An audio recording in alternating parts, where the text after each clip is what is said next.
Welcome back again.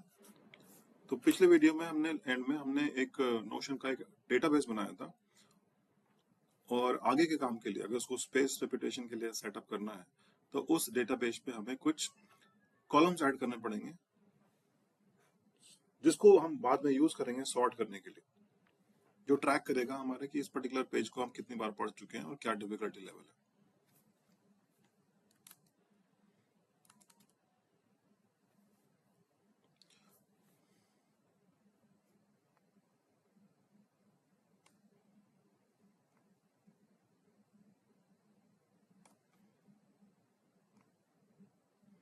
तो एक एक करके करते हैं। कह रहे कि पहला सजेशन यहाँ पे इंस्ट्रक्शन मैंने दे रहा हूं वो है कि ऐड सब्जेक्ट्स। उसका टाइप है सेलेक्ट, ओके। और उस सेलेक्ट में जब सेलेक्ट करोगे तो आपको अलग अलग ऑप्शन देना है। तो मैं यहाँ पे कुछ ऑप्शन दूंगा, मैथ्स, जनरल नॉलेज, फिजिक्स और मे बी म्यूजिक। तो ये जो है फर्स्ट कॉलम, ये मेरे फ्लैश कार्ड का क्वेश्चन होगा। क्वेश्चन, ठीक है। थोड़ा सा रिसाइज कर लेते हैं, ठीक है। हम हॉरिजॉन्टली स्क्रॉल कर सकते हैं। तो मैं यहाँ पे एक सब्जेक्ट कॉलम ऐड करना चाहता हूँ। तो उस पे यहाँ पे क्लिक करेंगे, इस प्लस बटन पे क्लिक करेंगे, सब्जेक्ट वहां पे टाइप करेंगे, एंटर मारेंगे, ठीक है। तो अभी फिलहाल ये जो सब्जेक्ट बना है ये एक जनरल सब्जेक्ट बस में बनाएगा, आप कुछ भी यहाँ पे टाइप कर सकते हो।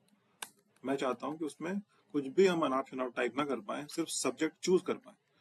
तो यहाँ पे इसको प्रॉपर्टी पे जाके हमको एडिट करना है, प्रॉपर्टी, एडिट प्रॉपर्टीज, और इसको टाइप को टेक्स्ट जो था पहले उसको चेंज करके सेलेक्ट करना है। जब सेलेक्ट करना है तो हमें बताना पड़ेगा किन ऑप्शन में से आपको चूज करना है। तो मैं ऑप्शन डालूंगा मैं कि जनरल नॉलेज,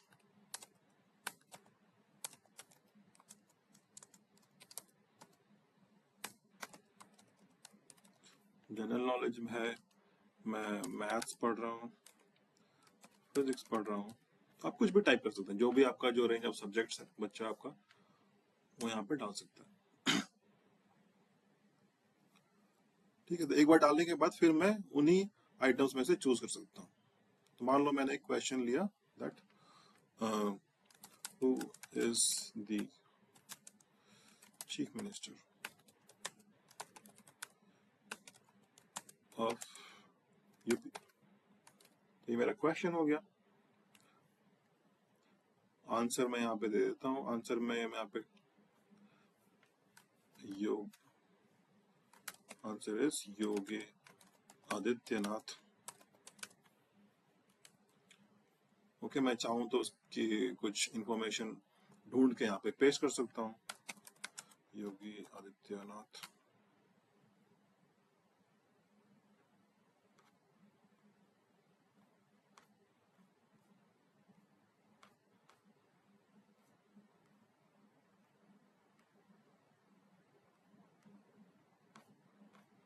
नेट नहीं चल रहा क्या?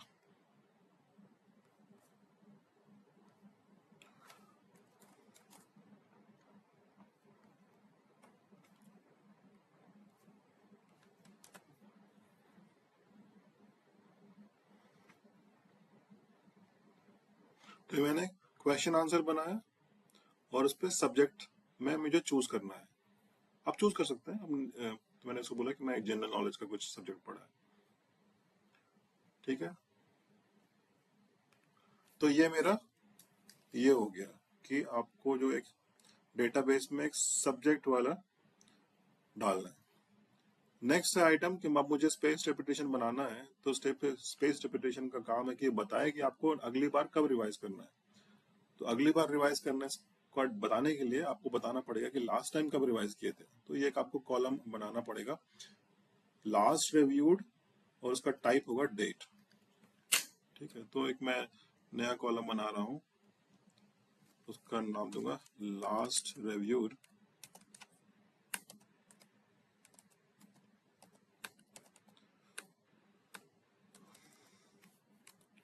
तो डिफॉल्ट जो डेट ले रहा है, मैं कह रहा हूँ चेंज, डिफॉल्ट जो टेक्स्ट ले रहा है उसका टाइप मुझे करना है कि यहाँ पे डेट होना चाहिए।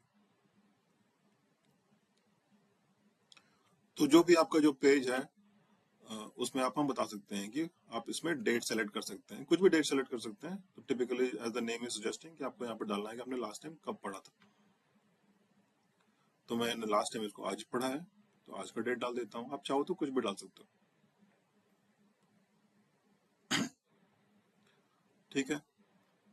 जैसा आपने सब्जेक्ट में बनाया था drop down option select option, उसी तरह एक अगला है कि लर्निंग लेवल। अब मुझे चूज करना है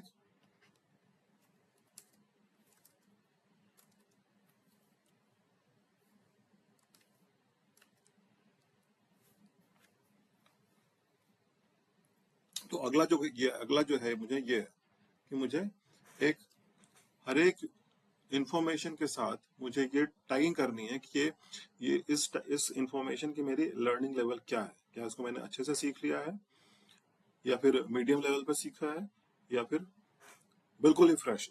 तो पर्पस इसका ये है कि बाद में जाके कि जो फ्रेश चीजें हैं उसको जल्दी जल्दी रिवाइज करना है, जो डिफिकल्ट चीजें हैं उनको धीरे धीरे और जो डिफिकल्ट चीजें हैं उनको जल्दी जल्दी रिवाइज करना है, जो आसान चीजें हैं उसको थोड़ा डिलेड कर में रिवाइज करना है। तो अगला टास्क है आपका कि एक लर्निंग लेवल कॉलम बनाइए, उसको भी टाइप सेलेक्ट करना है और उसमें ऑप्शन देना है फ्रेश, लर्निंग और नो इट बाय हार्ट। तो जैसे हमने सब्जेक्ट का बनाया था उसी तरह एक और बना सकते हैं लर्निंग लेवल। तो अलग एक और प्रॉपर्टी हो गया लर्निंग लेवल। तो बाय डिफॉल्ट ये भी एक टेक्स्ट प्रॉपर्टी है। हम चाहते हैं कि लर्निंग लेवल में इन्हीं तीन का ऑप्शन आए, फ्रेश, लर्निंग और नो इट बाय हार्ट। तो इसको एडिट करना है प्रॉपर्टी में, एडिट प्रॉपर्टीज, टाइप के बदले चेंज करना है, टाइप पे क्लिक करेंगे, उसको बोलेंगे it has to be select and select में ऑप्शन हमारे पास है कि फ्रेश, ये नॉलेज मेरे लिए फ्रेश है या फिर लर्निंग है या फिर know it by heart category में जाएगा, ठीक है। आप चाहो तो उसको अलग अलग कलर दे सकते हो। तो नो इट बाय हार्ट को मैं ग्रीन दूंगा, लर्निंग को मैं येलो दूंगा और फ्रेश को मैं बोलूंगा रेड। रेड कहाँ गया, ये रहा रेड।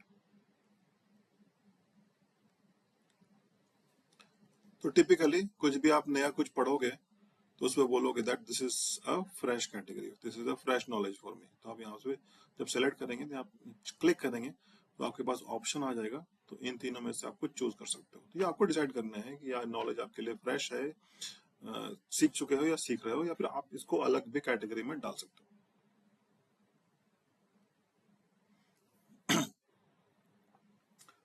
ठीक है, तो ये मेरा स्टेप हो गया।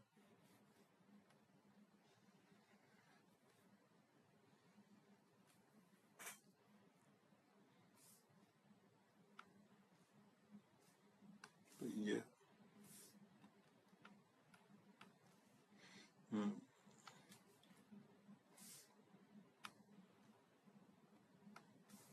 तो यहाँ तक हो गया, यहाँ तक हो गया, यहाँ तक हो गया।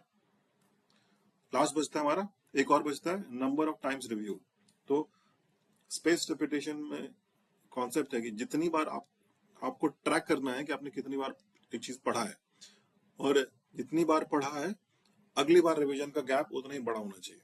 तो हमको एक और ट्रैकर डालना पड़ेगा कि ये ट्रैक करने के लिए कि हमने ये कितनी बार पढ़ा है। तो आपको अगला जो स्टेप है आपको ये वाला बनाने का, नंबर एक और कॉलम आपको बनाना है नंबर ऑफ टाइम्स रिव्यूड, और उस कॉलम का टाइप होगा data type will be number. तो सेम प्रोसेस है, प्लस में बटन दबाना है, लिखना है फील्ड का नाम, नंबर ऑफ टाइम्स रिव्यूड,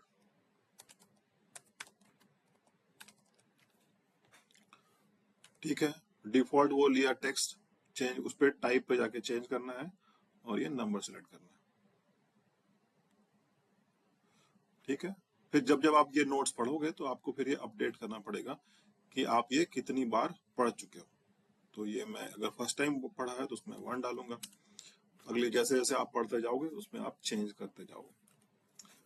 ठीक है, तो ये तो हो गया बेसिक इनिशियल कैटेगरी डालना कि अगर मैंने कुछ एक नॉलेज बनाया है, नोट्स बनाया है, तो ये 3 कैटेगरी आपको जरूरत पड़ेगी कि तीन इंफॉर्मेशन कि लास्ट टाइम आपने कब पढ़ा था, आपके इस पर्टिकुलर नॉलेज का लेवल क्या है, अच्छे से सीख लिया है या फिर सीख रहे हैं या फिर डिफिकल्ट है आपके लिए,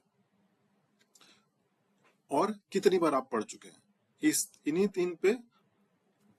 इन्हीं तीन के वैल्यू पे हम आगे फॉर्मूला बनाएंगे जो बताएगा कि आपको ये चीज आप कब रिवाइज करना है। आपने लास्ट अगर अगस्त 3 को रिवाइज किया था और एक बार रिवाइज किया हो तो आपको अगली बार कब ये चीज पढ़नी चाहिए, तो वो फॉर्मूला हम बनाएंगे, वो हम अगले वीडियो में बनाएंगे।